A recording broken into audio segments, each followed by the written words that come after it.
All right, so we are live right on the hour, literally on top of the hour, wherever or whatever part of the world you are currently in. So, we've got some pretty interesting topics that I'd like to discuss with you tonight.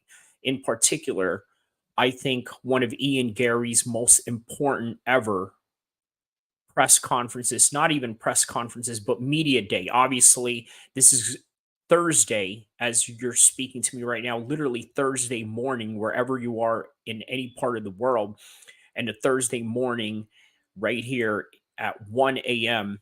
in California. So I'm going to tell you why this is a very important media day for Ian Garry. And I'm also going to give you a reaction to his media day coverage that he did earlier this Wednesday, this day, literally, as we're talking 1 a.m. in the morning. I also like to talk about how, man, I got to tell you, I wish I was able to do a little bit more content. And I think that there are times where I may be a little bit more busier than usual for me to put out as much content as I would like. But then there are also times where it's really just self inflicted and self induced in not being able to make the amount of content that I wish to make. And I'm going to tell you why. This particular week, I was watching a lot of documentaries about gangs and uh, crime drama and things of that nature. And I think there's a great correlation to how I can tie all this into the Geoff Neal case, in which Geoff Neal, by the way, is the one that's going to fight Ian Garry. So, as you guys notice in the thumbnail that I have up here, what do I have? I have a picture of Jeremy Meeks, of which I'm going to tie into this story, by the way, with Geoff Neal and his trouble with the law. If you guys don't know who Jeremy Meeks is, he was the guy that had this famous mugshot that went viral around the world for whatever reason it was. Maybe it was just whatever. There's plenty of reasons why anything can go viral nowadays. But in the case of Jeremy Meeks, he went from prisoner to social media star. And I'm going to talk about that in a way where how some people view prison sentences or committing crimes as different or contrasting in various cultures that you come from. For example, I've mentioned in the Floyd Mayweather witness Tupac getting killed video that I did for this channel. I remember mentioning how different people have a different way of looking at what is snitching or what is deemed sort of unacceptable to whose culture in that particular setting or in that particular subject of whether you should cooperate with the police or not, or whether, yeah.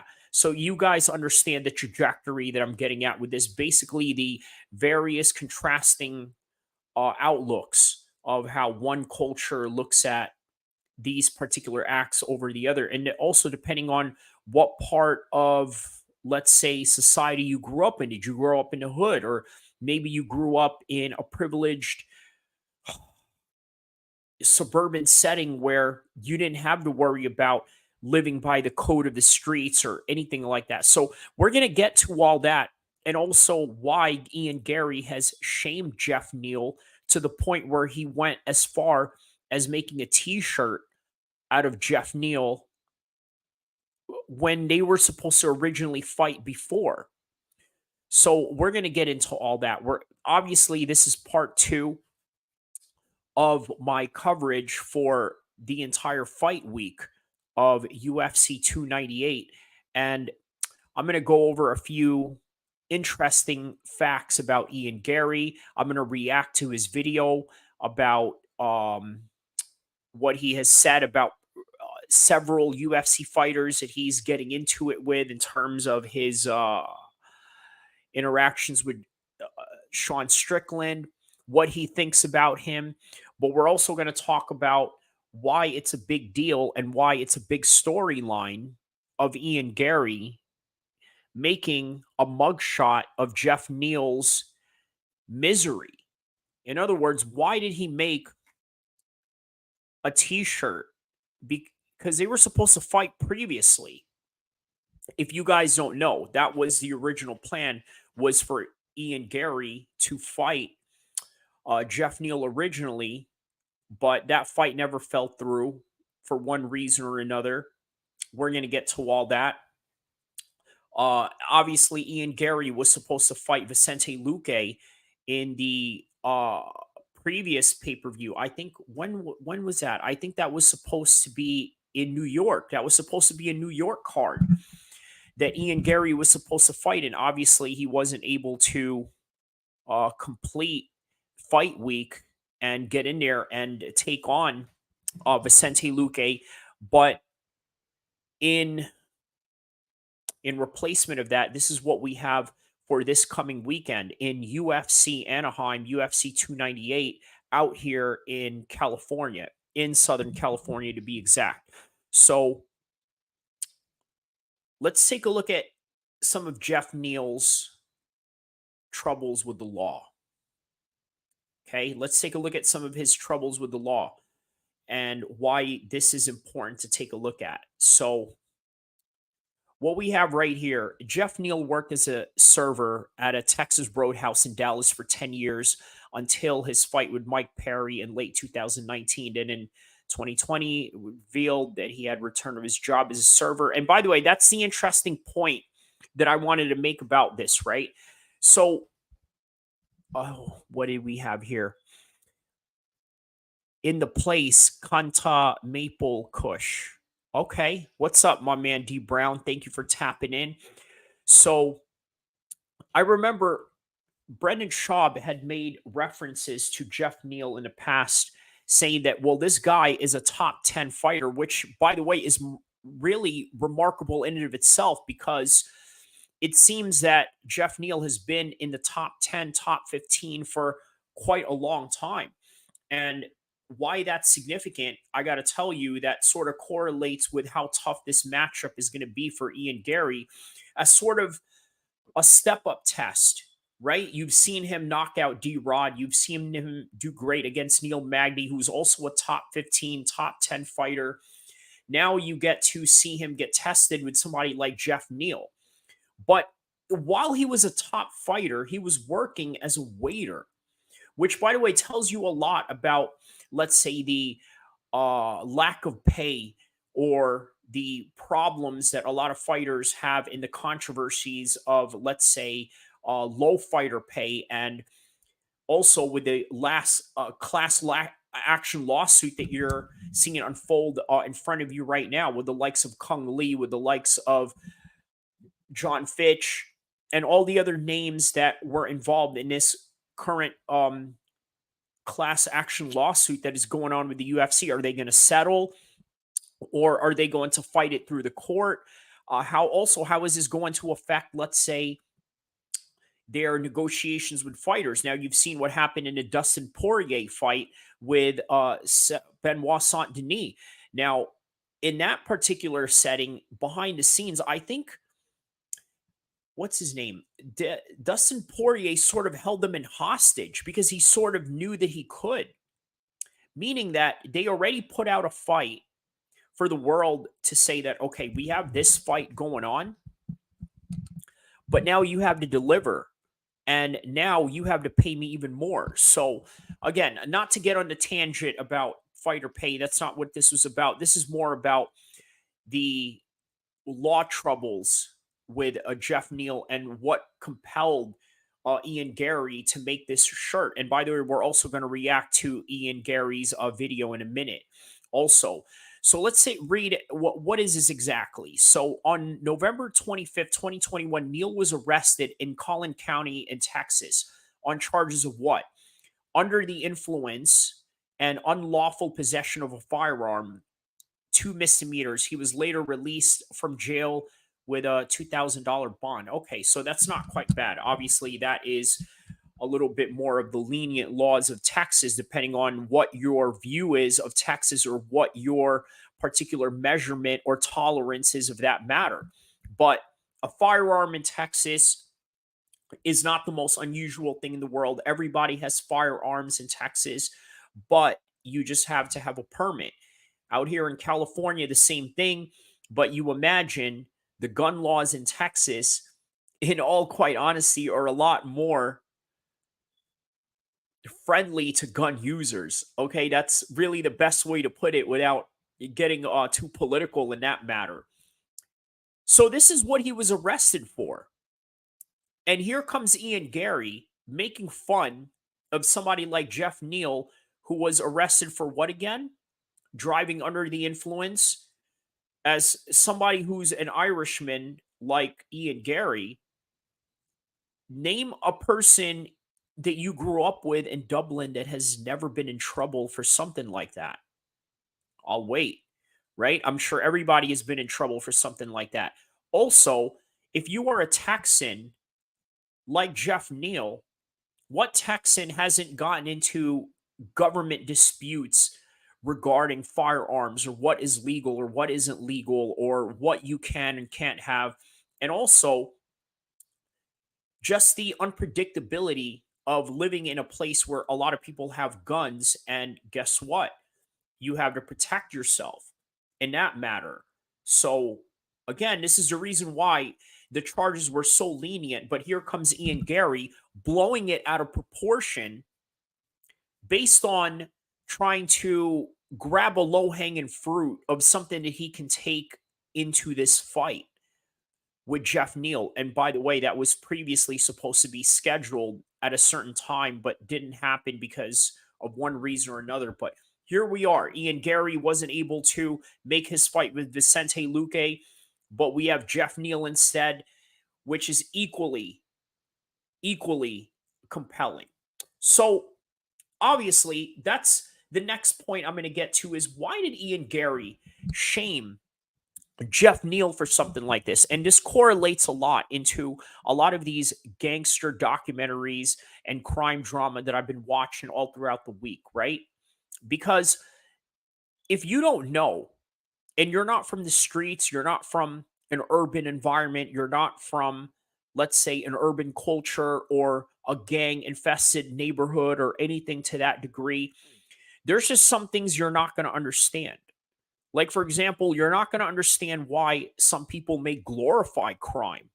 In fact, Geoff Neal, as minuscule as this particular charge that he had when it comes to firearm possession, and then on top of that, driving under the influence. Listen, as a Muslim man, I'm not a drinker. I don't drink, I don't do any of that stuff. But I got to tell you, the fact that we live in America, and if you really want to understand the lesser of two evils, or however you want to interpret it, I mean, it just doesn't seem like the worst thing in the world, right? Especially when you look at some of the worst things some of these gangsters do to other people, right? Not only do they have firearms, and not only have they been caught with firearms, but man, they also go as far as doing things with those firearms, of which Geoff Neal has not done. But yet here comes Ian Garry taking the low hanging fruit to really hammer down on Geoff Neal's uh, flawed personality, or some looking for some sort of character flaw that he can take into this fight. Which, in a way, I mean, comment on the section below. Let me know what you think, if Ian Garry has any character flaws in bringing that up, or is he using this by means of using the art of war and strategy in order to get a mental edge over Geoff Neal?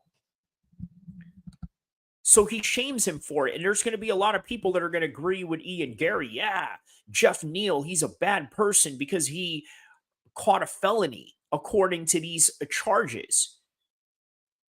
I'm telling you, this is how some people would really view this. They would really view it as, well, Geoff Neal is a bad guy. Or at least that's the way that Ian Garry is playing it up in his head, that this is the worst guy in the world, because he needs to be, because you're going to fight him.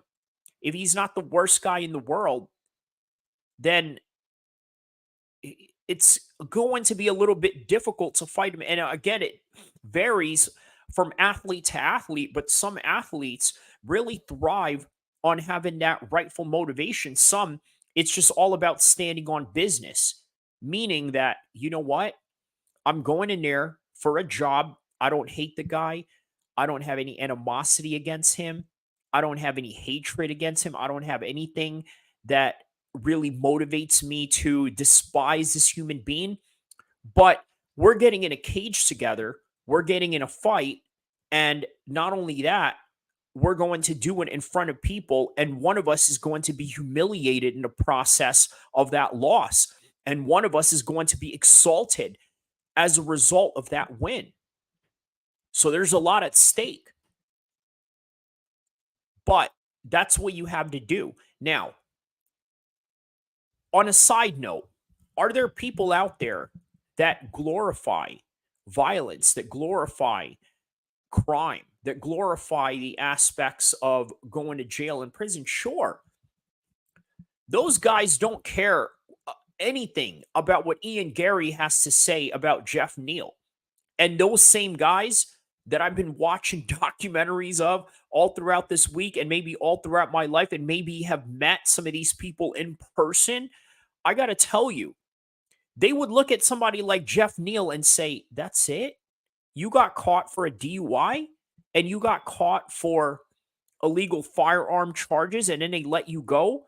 And by the way, a bond and a bail that was very cheap, $2,000. Now, it varies for each person to person, but for some people, they may look at as $2,000 as cheap, as opposed to, let's say, some of the big bails that they have for people that are, well, that's neither here or there. Obviously, if you've committed 187, uh, yeah, you're going to be required to pay a whole lot more if you want to get out of there because you are a flight risk. So, okay, that's just what it is. So, with that in mind, obviously I have Jeremy Meeks on the thumbnail, right? So, what can I explain about that particular thumbnail and why is this important to sort of take a look at and understand? Okay, because obviously this guy right here, Jeremy Meeks, I'll tell you a little background about him. He's an American fashion model, actor, former uh, gang member of the Crips, by the way, out in Stockton. Okay, he was arrested in 2014 during a gang sweep called Operation Ceasefire that took place in Stockton, California. By the way, not too far from out here in Sacramento, which is 40 minutes from here. So they're basically neighboring cities at that, just right across the 99 or the down south to the 5, the 5 route. So, or Highway 5. So after which the police posted his mugshot on Facebook. And by the way, it went viral due to his appearance. Okay, so he was convicted of federal charges of being a felon in possession of firearm, grand theft. So again, that sounds a lot like Geoff Neal. Don't you guys think? Isn't it ironic?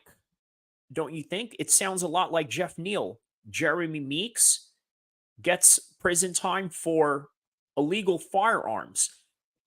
But if you look at those charges as well, the other part of that, those charges, let me share with you his Wikipedia here. Part of those charges also deal with grand theft. So again, it's not the worst thing in the world, but it's also a whole lot worse than what Geoff Neal did. Again, both of what they did is not as bad. Okay, but still, the guy is a member of a gang. Geoff Neal is not. He's a hardworking member of society, if that's how you want to put it. But more on this Jeremy Meeks guy, right? So in 2002, Meeks was charged with a robbery and corporal injury to a child, assaulting a 16-year-old boy. Okay, well, I got to tell you something about that. I may beg to differ on that. The way that this is put, they make it seem like as if Jeremy Meeks took out a kid. Now, at 16 years old in Stockton, and I got to tell you guys something, okay? I know a thing or two about Stockton. I actually stayed in Stockton when I first got into California in my early 20s. It was one of the first cities that I had stayed at, but that's neither here or there. I did get to see how bad and how dangerous it was just from firsthand experience. Well, let me just say this, right? I knew a group of Samoan guys, right? That let me just say this, everybody in Stockton, in one form or another, is involved in a gang, no matter what, right? Every block, every radius is gang affiliated, gang related to a certain degree, right? So you're either jumped in or you're either affiliated or you're either born into it or you just happen to stumble across a gang and they just happen to say, okay, well, now this is the set that you claim. So this is Stockton in a nutshell. Okay. So now you have to understand that there are teenagers out there who gangbang. There are people out there that start as young as 11 years old and maybe even younger. So by the time they're 16, some of these guys are already hardened criminals, hardened gang members. And there's no other way to put it. What I'm trying to say is that this is politically incorrect to say, but these people are enemy combatants. And by the way, some of the people that I've been watching all throughout this week when it came to gangster content, by the way, was Whack 100. And by the way, I've done a video on him talking about how he said that Pop Smoke was killed by the Armenian mob rather than, let's say, the Crips that, well, it was the Crips, obviously on record, that had killed him, these guys from Compton. But Whack 100 goes on to explain further that it was under the leadership, or I'm sorry, under the orders or under the payments of, sorry about that, the Armenian, the Armenian mob. So, this up real quick. So, yeah, under the so it was Pop Smoke was popped under the orders of the Armenian mob. And so what I'm trying to say is that Whack 100 has said when he was a kid that you're an adult at a certain age, and by the way, you're basically an enemy combatant and a hardened criminal at that age is where I'm getting at. So I'm trying to explain to you the severity or how people are looking at this is a lot more severe than what it is when they're saying that corporal injury to a child assaulting a 16-year-old boy, which was probably just a rival gang member. But anyways, he was sentenced to serve 2 years in a California prison during which he admitted to be claiming to be the member of the North Side Gangster Crips.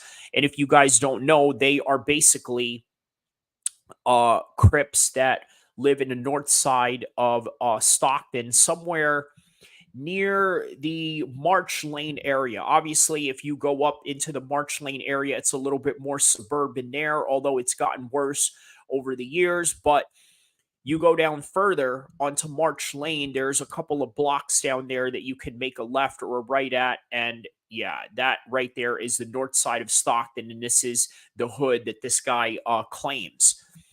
So the 2014 viral popularity he had gone on to, right? So again, look at the contrasting nature. This is the point that I'm trying to get at, right? The contrasting nature of how they are looking at this guy versus how they are looking at somebody like Geoff Neal. Okay. So just remember how they are looking at Geoff Neal versus how they are looking at this guy, right? Again, this guy right here is a social media superstar, and by the way, was able to obtain uh, a modeling and acting gig based on the mug shot that he had. So let's read on further. Back in 2014, June of the 18th, Stockton Police Department arrested Meeks and three other men in a multiple agency law enforcement mission dubbed Operation Ceasefire. So Meeks was listed as a convicted felon arrested for felony weapons charges, but he denied the charges. The same day, Meeks and the other men's mugshots were posted on the Stockton Police Department's Facebook page. So you see the power with social media. Within 24 hours of the photos were posted to the department's page, Meeks' photos were acquired more than 1,500 likes. Yeah. So basically, that's what we're getting at. And then afterwards, he got a modeling career in 2015. And then in 2018, he got an acting career. And these are some of the movies that I've never heard of. And I'm sure they're movies that you've never heard of that he's been a part of. And that is that. And Meeks now has a child, Melissa Meeks. Okay, to whom Meek has a child with Melissa Meeks. Okay.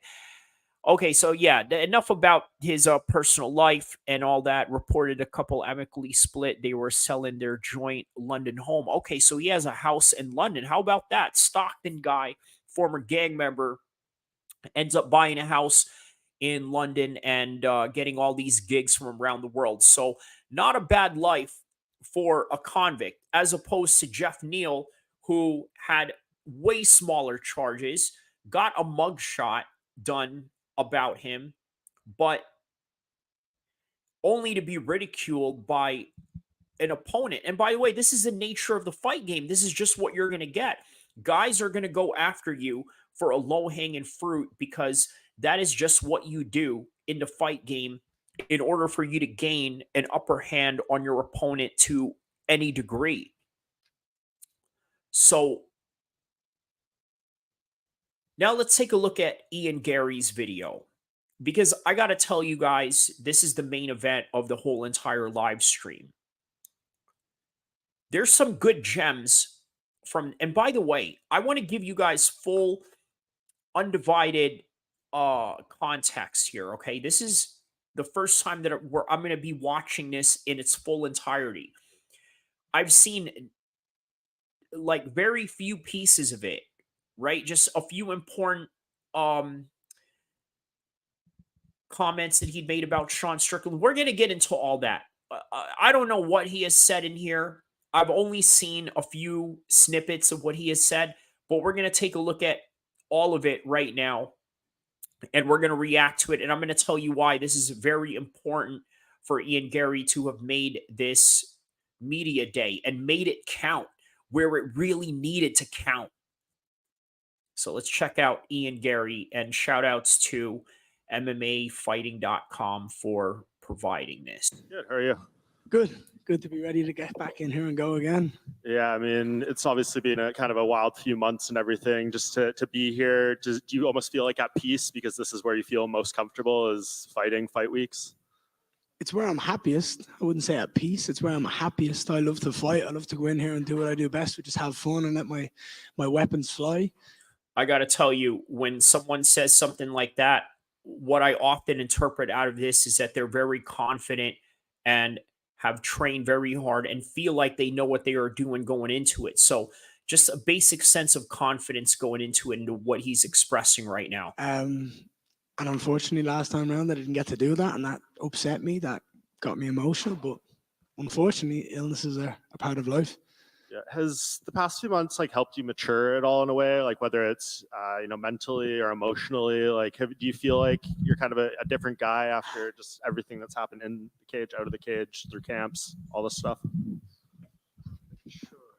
I don't know if mature would be the right word. I guess you could say it that way, but I'd say it's more just about understanding what's important in life and pulling the people around you closer and giving the ones that care for you, the ones that love you, the ones that help you every single day to be the best you possibly can be, to give them your love, give them your time, give them your respect, and no one else.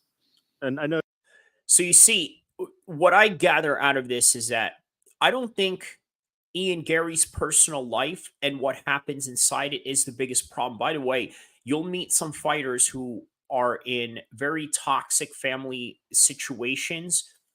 And guess what? Their whole entire environment is not really that good. So therefore, it's not highly conducive to, let's say, building a positive fight camp in any kind of way. Ian Garry doesn't have that problem. His problems are outside of the camp, which are the people and the comments that they say. if you hadn't fallen ill, you would have shown up to the media day, the press conference, all that stuff last time. But there was so much, outside noise that time. It doesn't feel the same as we kind of go through these few days. Have you noticed a difference at all in kind of the public sentiment maybe towards you? I have no time for people's opinions. I When you build your online store with GoDaddy, it's easy to sell everywhere your customers shop. don't give it any time, any focus. I have a job to do.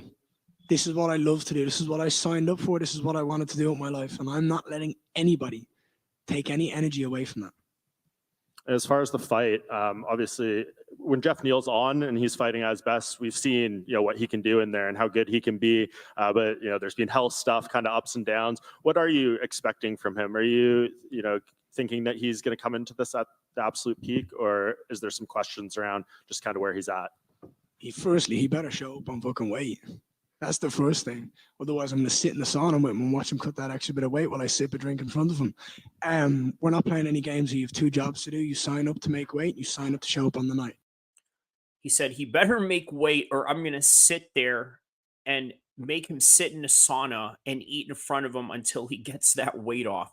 Again, this is the spiteful nature of Ian Garry. And listen, having a little bit of a spiteful nature isn't bad in the fight game, especially when you're going to throw hands with another human being, right? That's what we're here to do.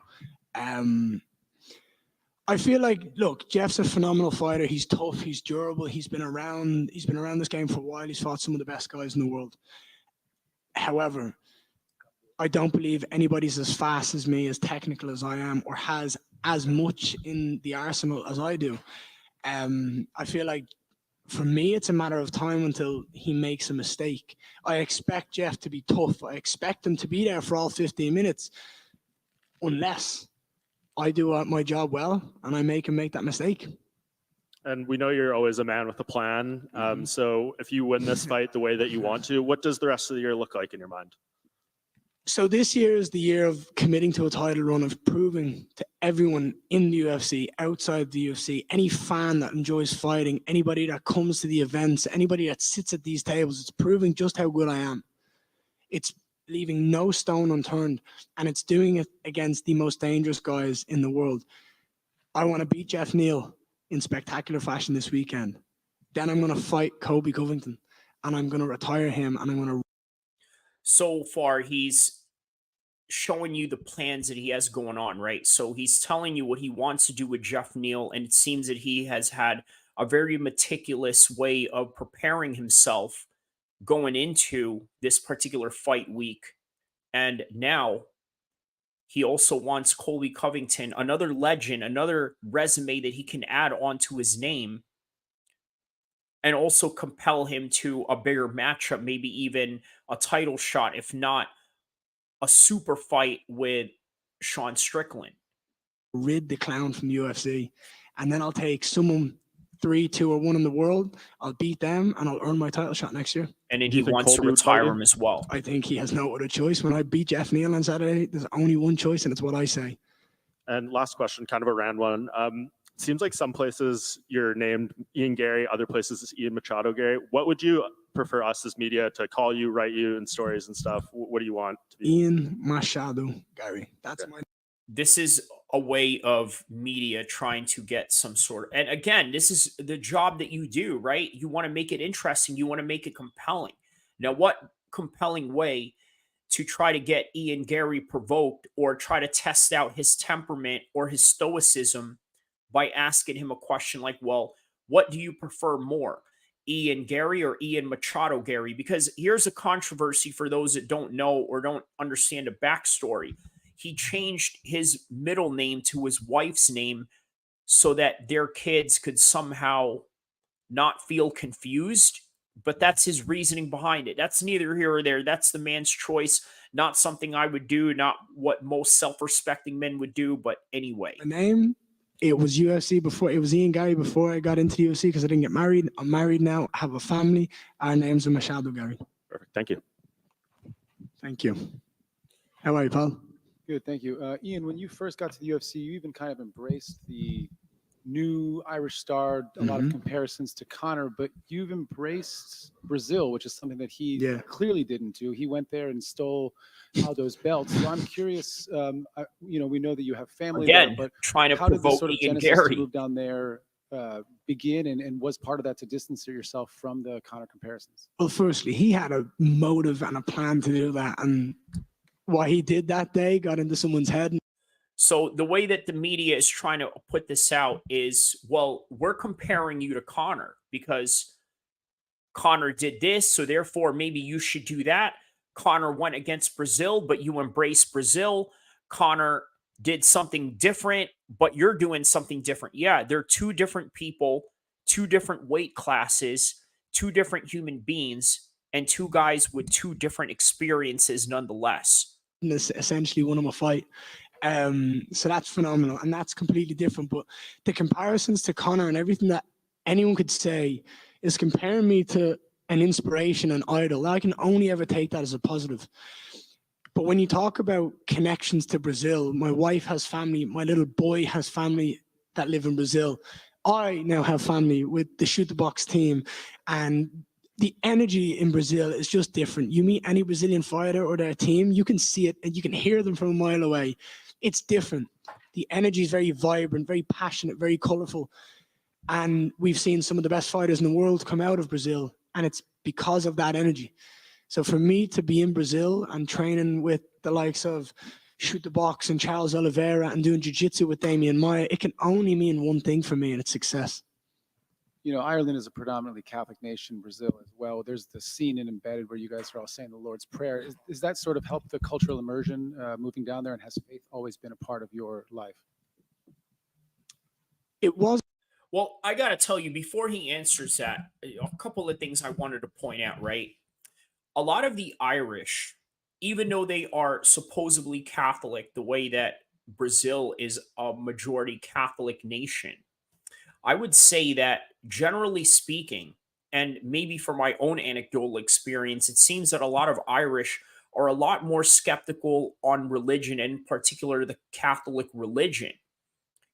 Maybe a sense of mistrust, maybe a sense of skepticism as to understanding what is the afterlife or what sort of religion they should take up. But Brazil, on the other hand, I think has a much more Catholic-based background that is a little less unbreakable than, let's say, Ireland or Western Europe in general.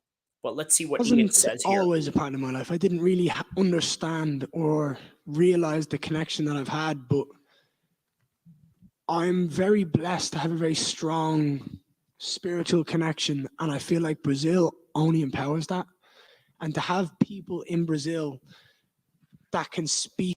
So what he means by that is, yes, we share the same common religion as you, but the Irish don't practice Catholicism as much as the Brazilians do. And then being in Brazil sort of enhances that because you guys are better at that. And you know what? It's not knocking them in any way. This is literally the same way as if, let's say, you are a Muslim that lives in, let's say, a Western country, and you feel a lot more compelled when, let's say, you live in a Muslim country where there is the call to prayer. There are people that are praying 5 times a day. You don't have to worry about whether one food or the other is halal in whatever restaurant because you are in a Muslim country. And Bilal Muhammad has cited this when he trained in Abu Dhabi. So has Kamzat when he trained in Abu Dhabi. And this is literally what Ian Machado Garry is comparing to when he's saying that yes, going to Brazil enhances my spirituality because, quite frankly, the Irish are just not that religious anymore for the general sense. Of course, there's a lot of Irish out there, like Katie Taylor, the boxer, who's really with her religion. But other than that, everybody else is not in that same spectrum. So Speaks so beautifully about this spiritual connection. There's a little guy, he's in the UFC, his name's Felipe. I swear to God, the guy has Jesus in him. Like, he is Felipe Daytona. What's his second name? Yeah, Felipe Daytona. He's a UFC fighter, lads. I'm telling you, that guy has got God in him. There's something different about the way that guy speaks. It hits you on a different level. And when you have people that care about you in such a special way, and that everyone locks on. well, look, not to really deduct this in any way or sort of downplay it or be dismissive of what spirituality that Ian Garry is talking about, but you see this a lot with a lot of people are like, yeah, bro, this is really spiritual. Oh, you got good energy. Oh, you got good vibes. Yeah, this and that. That's just what it sounds like to me when I hear that. Just my own honest take and It opinion was on one of it. the biggest things that I seen before I went to shoot the box was when Charles Oliveira was cutting weight in Abu Dhabi. And there's this famous photo of him, and he's lying down on the ground with the towel wrapped around him. And every single one of his teammates are all crossed arms saying that Lord's Prayer. There's no way you can't feel that energy, you can't absorb it, and you cannot go out and do amazing things with that. And the first time you were booked to fight Geoff, the T-shirt became kind of a talking point. How is Ian? By the way, if you guys are wondering what Ian Garry is about to talk about, rewind back to the beginning of this particular stream, of which I'm going to leave up and of which you can watch the entirety of. But yeah, he's going to talk about it right now, and I'm going to react to it in real time as he is talking about it. So here we go. Machado Garry different now than the guy who came out with the T-shirt? The T-shirt was a fucking laugh, and it worked. He didn't show up. I believe he was pissed for that first fight and didn't show up because of the T-shirt. Look, I have zero regrets in ever making that T-shirt. It was funny. The truth is, nobody knew who Geoff was. No one knew the fight was booked until I made a T-shirt and everybody started talking about it. So if we're in the fight game and we're trying to sell fights and entertain, after that point, everybody knew about it. So now you're understanding why I'm telling you this is a very important media day for Ian Garry. You know what Ian Garry is doing right now? He is what you call in the pro wrestling world, and interestingly enough, you see right here behind me, I have the WWE belt along with my Captain America pen and my Wakanda Black Panther pen. In the pro wrestling,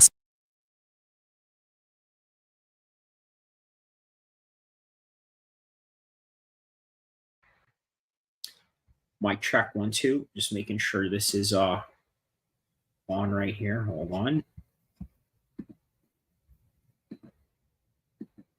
Here we go. All right. So, okay. So what I was saying was, in the pro wrestling world, there's this aspect called pulling back the curtain. Okay. So what Ian Garry is doing right now is literally doing exactly that. He is pulling back the curtain at you guys and letting you know that, you know what? When I made that t-shirt for Geoff Neal, it was nothing more than just to create a buzz, nothing more than just to create hype and create entertainment. And he's literally telling you that's what he's doing.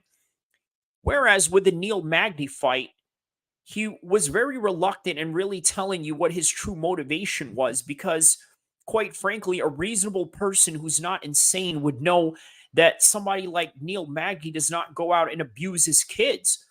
But he said something that was off-putting or a low-hanging fruit, as I had mentioned in the beginning of the stream, and he ran with it to motivate himself to fight this man. But moving on. Before that, no one knew. Ian over here. How are you? Good. What about you? I'm good. Good. Excited to be back, man. Same here. Obviously, you just mentioned your connection to Shoot the Box. Yes. You actually started talking with Diego Lima over Instagram, Yeah. as you guys posted on your last video. So, When you guys started talking and kind of establishing that connection, did you guys ever envision that it would become what it is now? I feel like anywhere I go in the world, I want to make good connections. Wherever gym it is in the world that I'm traveling to, I only go there with a positive and good intent to learn, to grow, to experience a different culture, a different energy. And the truth is, as a fan of Charles Oliveira and as a fan of Shoot the Box, what I've seen is nothing compared to what I know now. The energy is different. The people in that building are different. They're so grateful. They're so excited to be there every day. And it's an amazing energy to be around and to get excited by when you're leading up to a fight. So I got to tell you, with all the McGregor comparisons, I think there's something a lot more unique to Ian Garry than, let's say, Conor McGregor. And this is that. I'm going to tell you right now, he is a lot more diverse in his attacks, in his movement. Not only that, in his repertoire of being able to mix his striking and then his wrestling on top of it. Now, obviously, we haven't seen a lot of his grappling. We've seen portions of it. But as he moves on to his career in higher rankings in his division, you're going to see him get tested in those particular settings when it comes to the grappling exchanges, when it comes to the clinches, when it comes to the long drawn grind of, let's say, trying to struggle from underhooks and wizards and tie plums and things of that nature. And I think he's going to be fully prepared. Why? Because he's continuously diversifying his skills by doing something that is contrasting of what McGregor does, which is what? McGregor, for his entire UFC career, in terms of his training camp, one can argue that he has never really challenged himself because he's never really stepped out of the box to go train with some top level guys in other places in the world. Whereas with Ian Garry, he's getting different looks from America, from Shoot to Box in Brazil.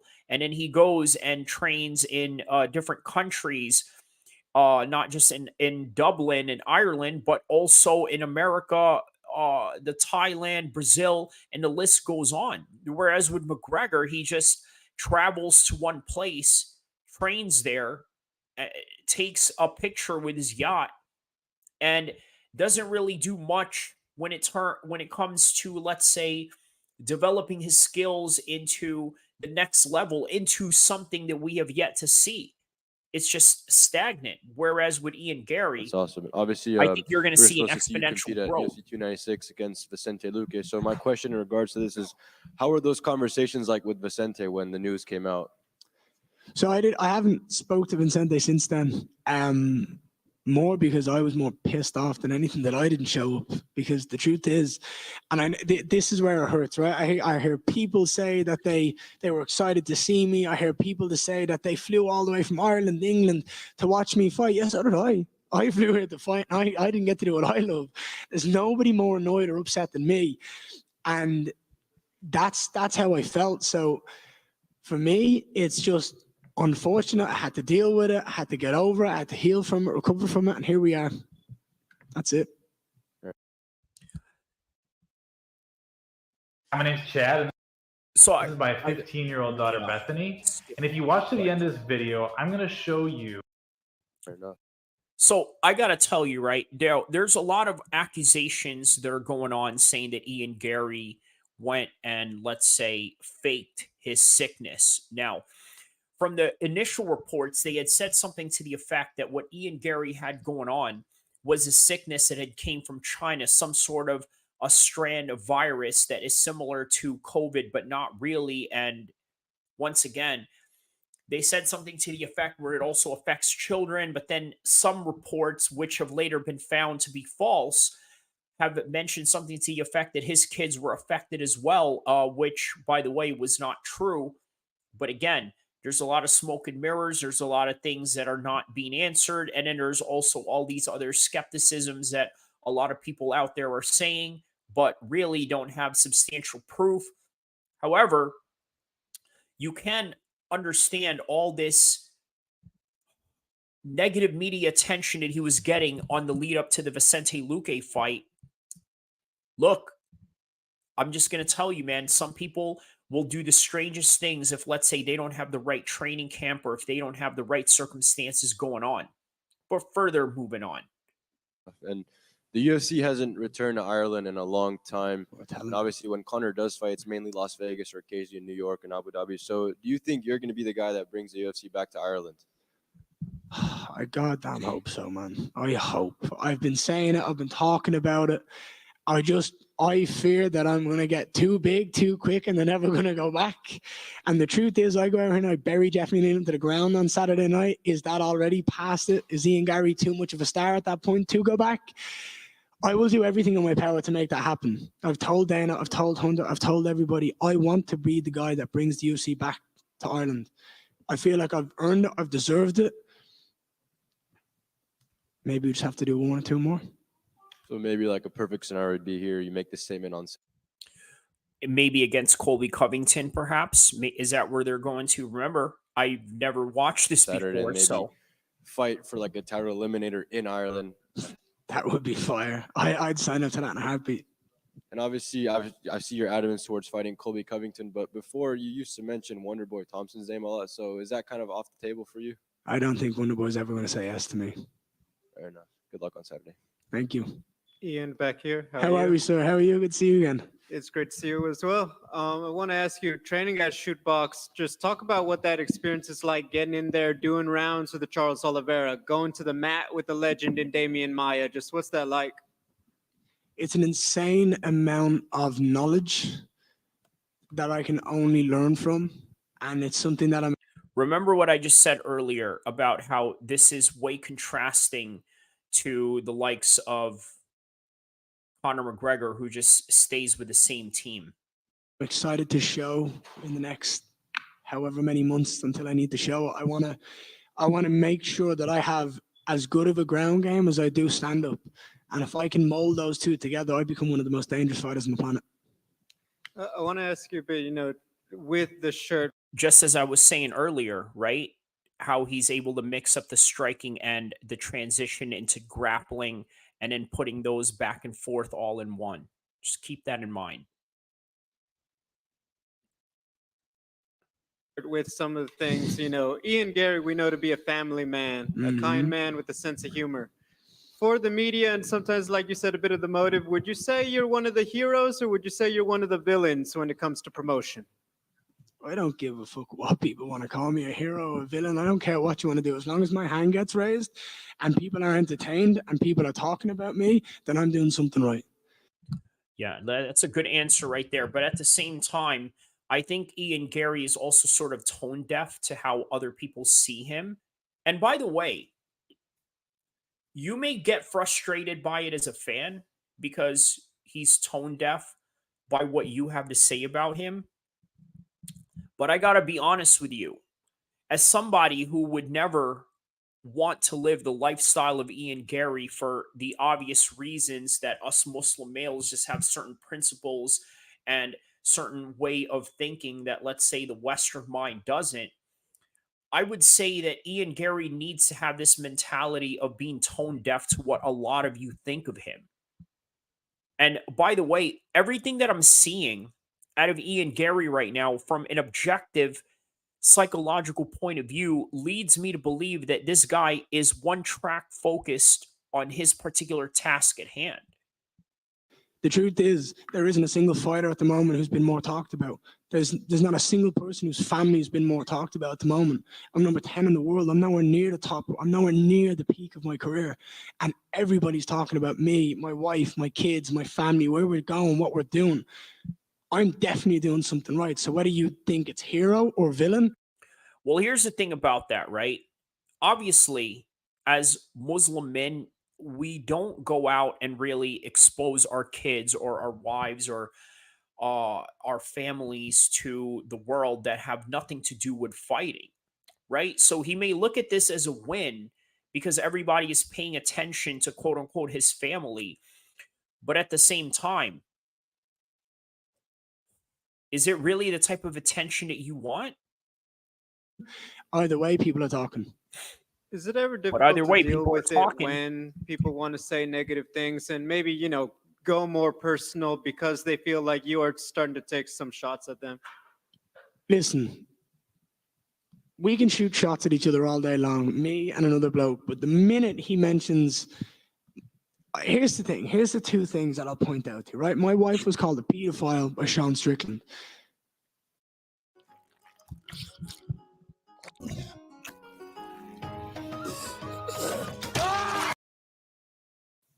No woman ever deserves to be called that, right? That's the truth.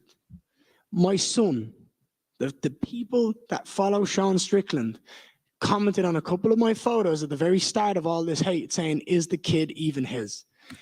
I should never have to hear that. Now, those two things, they emotionally get me. And I'll get mine back. I'll thump the fucking mouth off Sean Strickland one day and there'll be nothing he can do about it. And I'll talk to him, I'll dance in his face, I'll do whatever I want, because the truth is when we get locked into that cage one day, he's never going to be able to deal with me. But the truth is, I have a target on my back. I have the ability to stand here and shoot shots at anyone I want because this is my job and they have the opportunity in return. So here's the thing that I wanted to talk about with Sean Strickland, right? Like, Sean Strickland, I got to tell you, is a broken individual. But at the same time, it's not like he's wrong about anything that he's saying about Ian Garry. The thing is, though, he has a bit of a cognitive dissonance in which, in one hand, he tries to play off as he wants to help Ian Garry, but on the other hand, he tries to slag him off by publicly humiliating him even worse and trying to misconstrue or misrepresent what it is that Ian Garry is trying to communicate to the world. But either way, Sean Strickland acts on his trauma. And this is something you really have to understand about the guy. When he does something that you consider base, or when he does something that you consider to be on the moral side of humanity, you have to understand one thing about Sean Strickland. What is his intentions behind it? Because just because he calls out people for virtue signaling, it doesn't mean that he doesn't virtue signal himself. So for me, when you attack people in my circle when they don't deserve it, that's out of line. And look, Sean Strickland is not the fucking voice we should all be listening to. Do you know what I mean? He's deeply, deeply indebted with trauma, and he should just be silent and try to deal with his own personal issues himself. And that's mainly where it all came from. I'm very proud of who I am, of what I'm doing, and what my family is doing, traveling the world together. Once again, this is what I'm talking about. This is what's important, is for you to be tone deaf to the world when it comes to understanding of what your task is at hand. Not what other people think of you, not what 10,000 or 100 million other people are going to wish for you, but what it is that you want and what it is that you know to do in order to get to where you need to be. I'm very proud that I get to travel and spend every single day of this journey with my wife and my kid beside me. I'm very happy to be showing the world my journey through my social media. But others would call that, and I don't dispute them for it, some would call it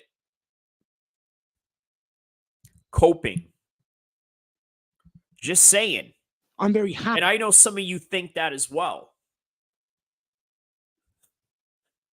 To have people like Diego Lima and Shoot the Box behind me.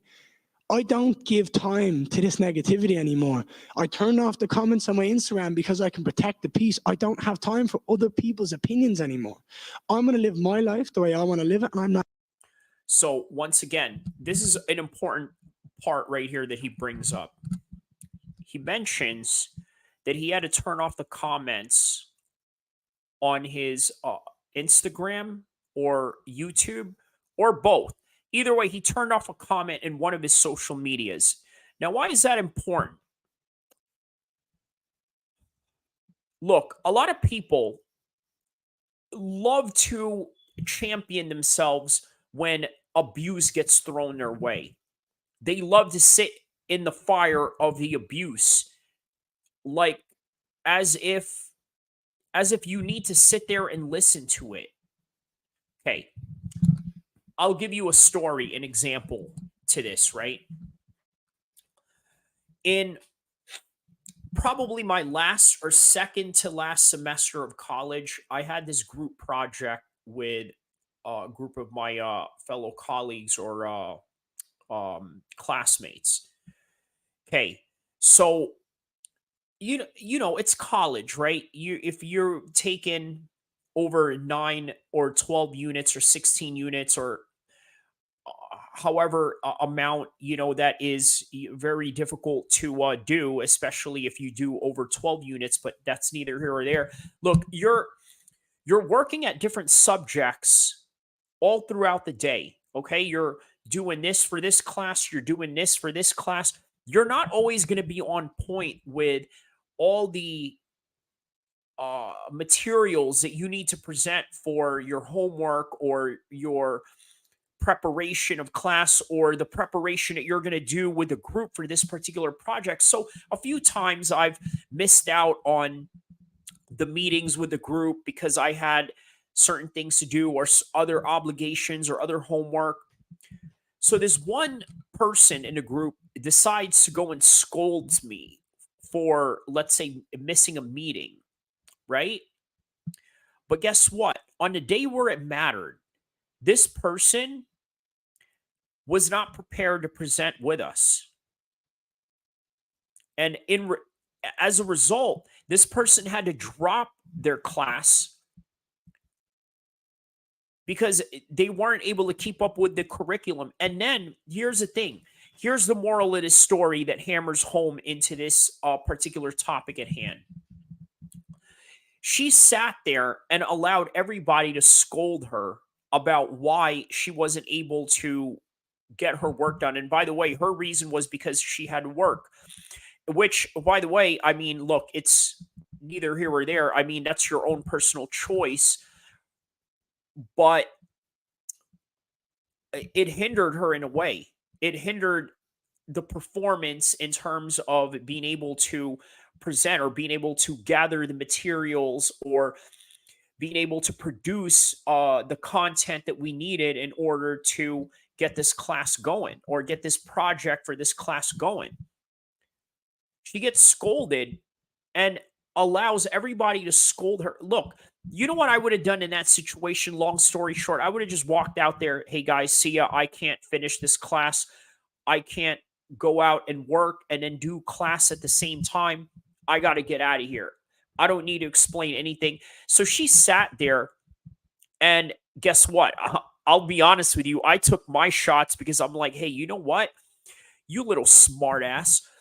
You tried to scold me in the beginning of the project when I missed a few meetings, but here you are. You can't even present the content that you have going on.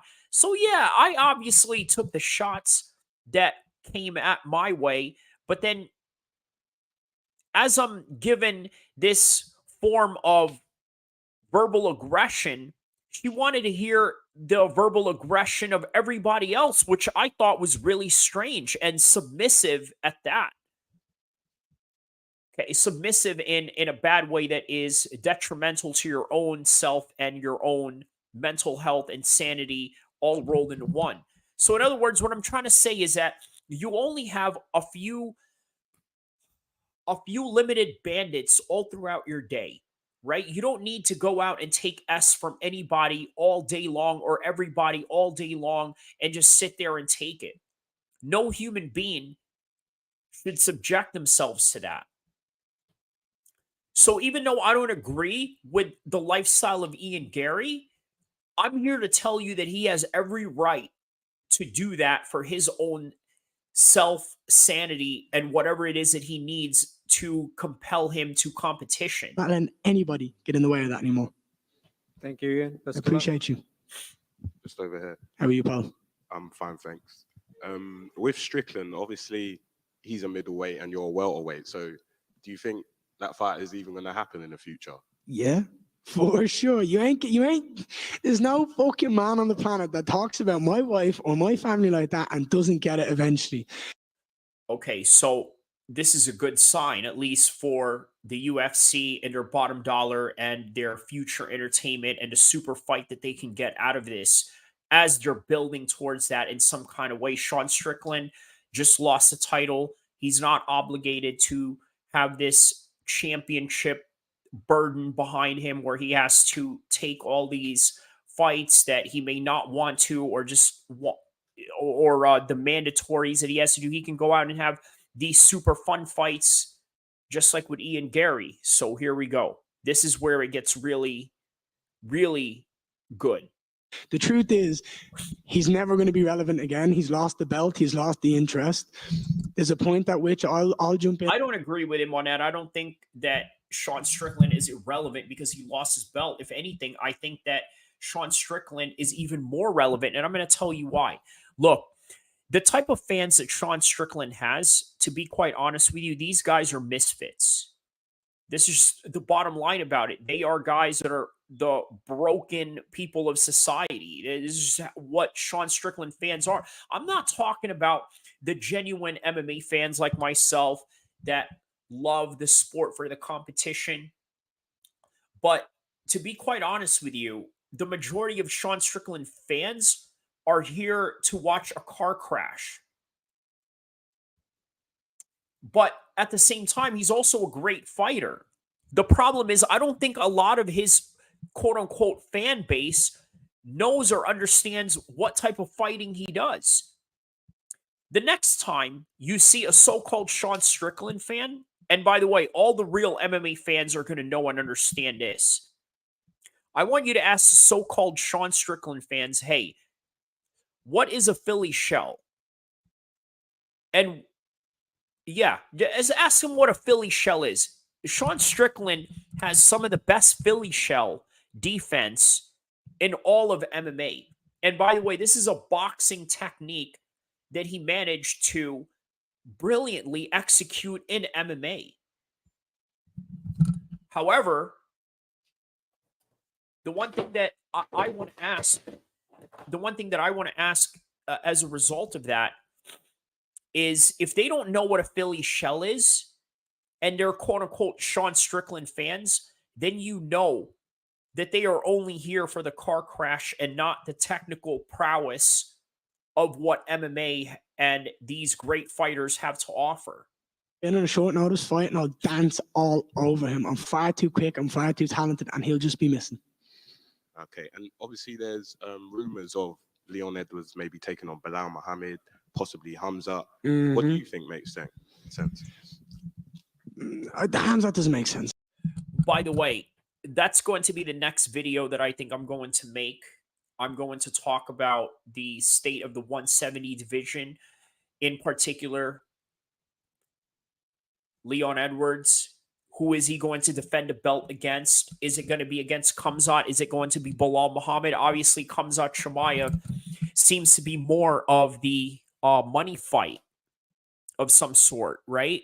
Whereas with Bilal Muhammad, he's just seems to be the hardcore fan's choice because he just happens to fit in the competitive architecture of rankings and win streaks that, well, many people feel that he deserves to be the next guy in line. But Hamza doesn't make sense. It has to be Bilal next. It's the only thing that makes sense in the division. Usman, you could argue it again, but the truth is we want something new. We want to see someone else challenge for the title.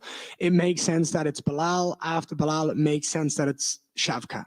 They're the two guys that are next in line in my mind. They're also two guys that earn it. So how about that? So let's say you're a Khamzat fan, right? You're a Khamzat fan, okay? You want him to get the title shot. He's got issues with his visa going on. Okay, so it's not Bilal Muhammad. After that, it's Shavkat. Hey, a lot of people can argue that those two are a lot more deserving. But he did beat the former 170 champ. That's also a compelling argument. Oh, but here comes Bilal Muhammad with a long winning streak.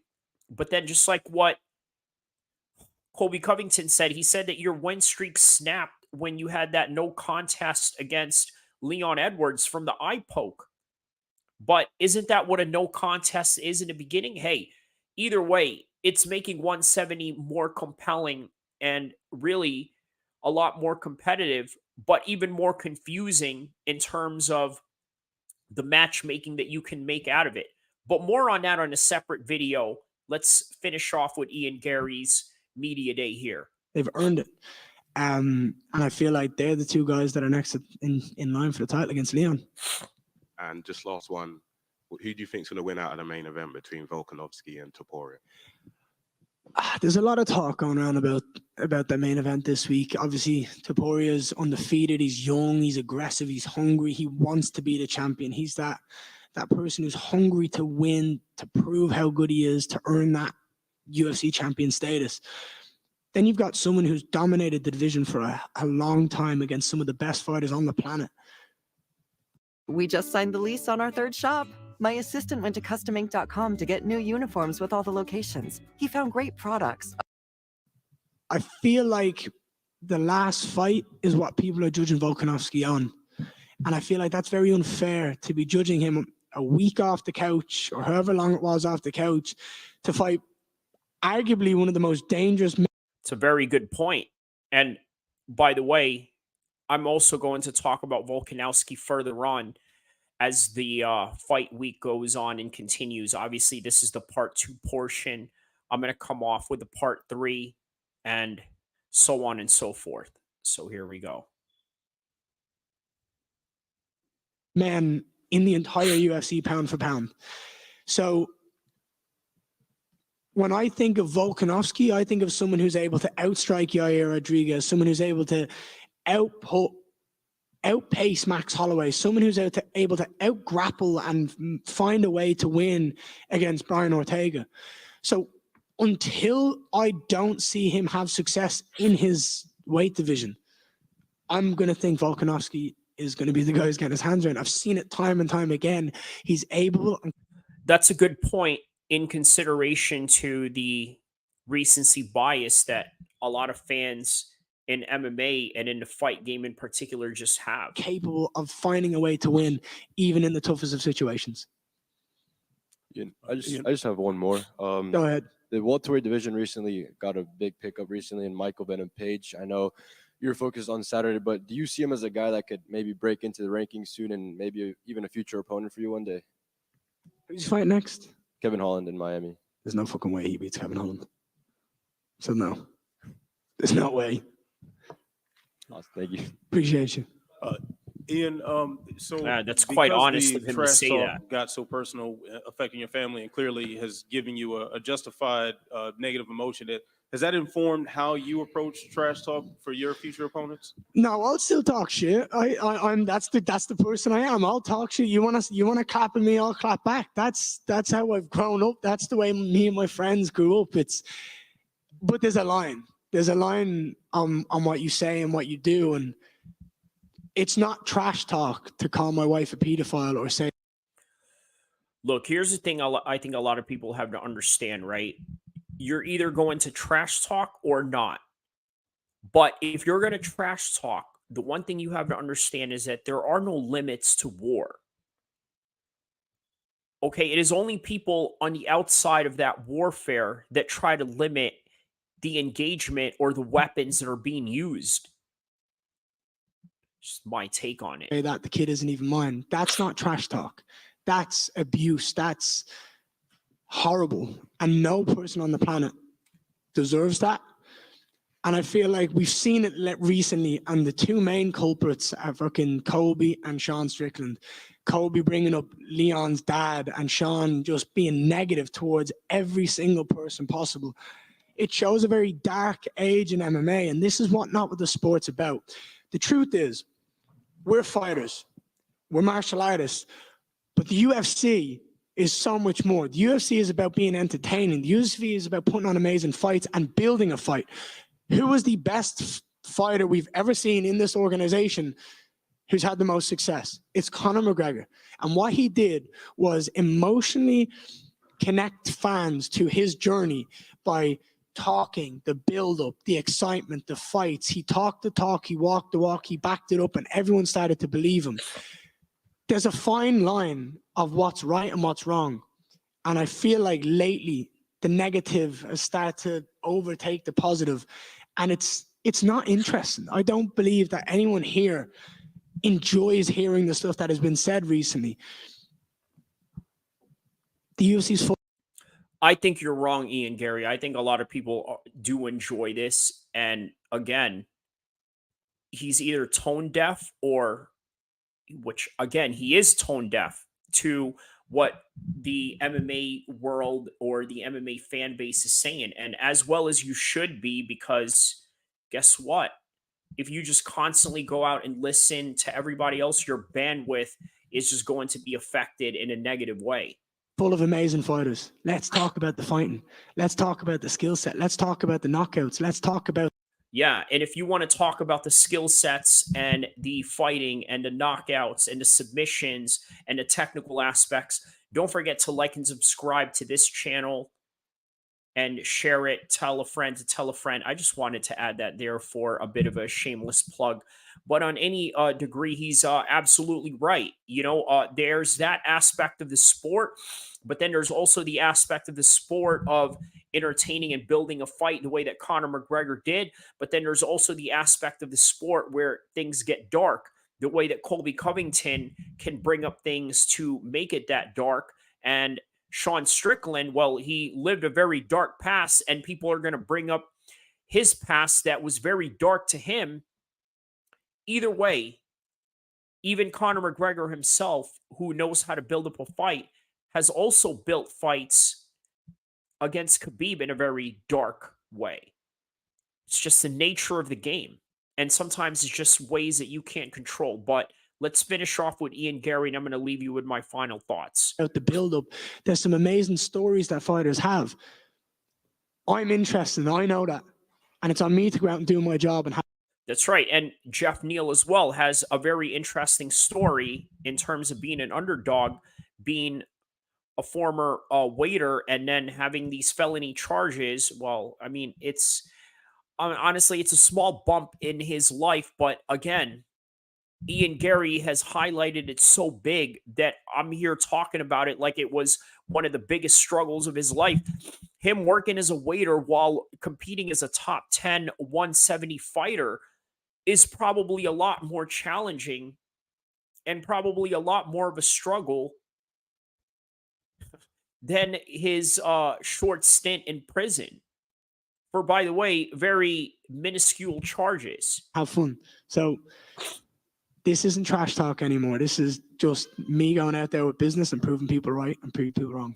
Were you aware of those lines before it affected you personally, or is this more of a new development given your experience? Truth is, I gave my phone to my team and said, I don't want to know about it. I don't want to look at it. I've got something to focus on. I've got something to work towards. I don't want to know about anything or anyone who's mentioning my name. And unfortunately, I just got sick. But trust me, I had the statements that needed to be made that week, and I'm livid more than anything that I didn't get to do it that week. Thank you. Appreciate you. All right. So a little final take on everything that we had just basically witnessed on here, right? I got to tell you, Ian Garry's mindset is in the right place. And I think that he is going to be a very dangerous fight for Geoff Neal as a result. Now, with Geoff Neal, he's obviously a proven top 10, top 15 fighter. This is going to be a great test for both men. Geoff Neal has a great story as well, an underdog story at that, right? The story of a lot of fighters that work part-time jobs in order to get to where they need to in the top 10, in the top 5, and eventually become a champion to make that life-changing money. So once again, Geoff Neal is somebody that you can easily root for. But then again, Ian Garry, today, objectively speaking, if you're a hardcore fan and you understand martial arts, not the drama or these aspects that Sean Strickland likes to bring up as a low-hanging fruit attack, but rather really understanding his mindset, I think it's really good. He is blocking out the things that he needs to block out.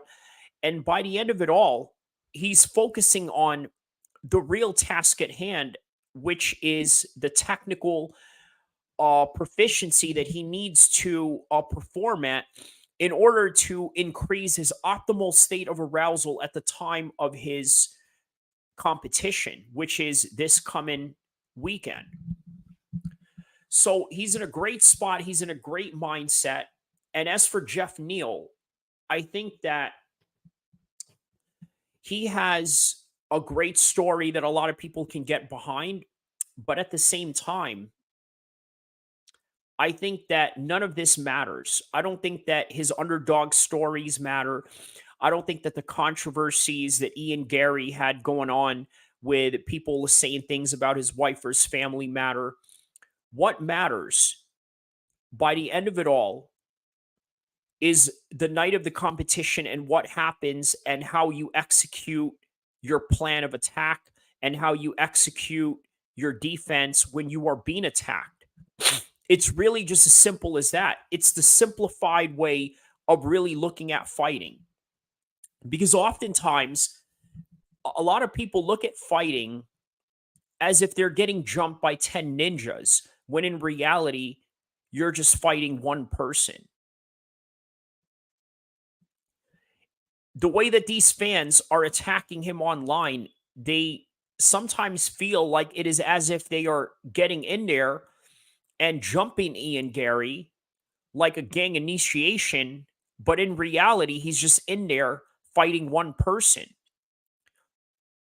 Just like with Dillian Whyte and Derek Chisora. You remember when Dillian Whyte threw that table at Derek Chisora at a press conference?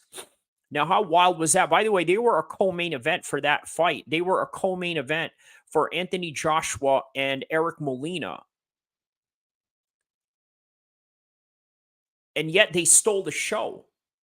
But by the end of it all, when they went in there and boxed, it was just nothing more than two technical boxers doing what they do best, which is throw hands, defend from the hands, get away from the hands, and counter shot with your hands.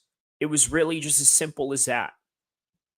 And sometimes the basics and the simplicity of those techniques is really what determines the matchups. So thank you for joining me for part 2 of UFC Fight Week. I will continue on with more parts for UFC 298, and I will probably come out with a video next talking about the state of the 170 division, but also going over the rest of the card for UFC 298. And don't forget to like and subscribe, inshallah.